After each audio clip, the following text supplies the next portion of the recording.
Well, good morning. Looks like the sun's going to shine today. Another beautiful day here in Tennessee. I'm going to show you how to swap the handle and the blank plate, the cover plate, on a RecPro RP-2166 RV refrigerator. I've already taken this guy off. And here's a secret.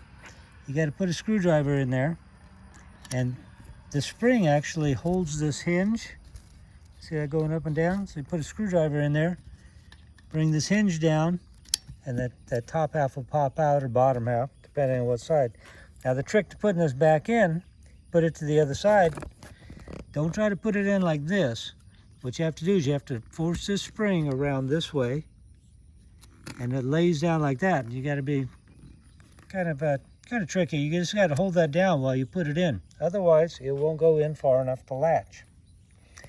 Now on this other side, getting this piece off, it's just a couple of little nubs right inside here and here. You basically got to get a screwdriver in right there. So if you pry it out a little bit here, it'll open up there a little bit and you can get it off. I hope that helps.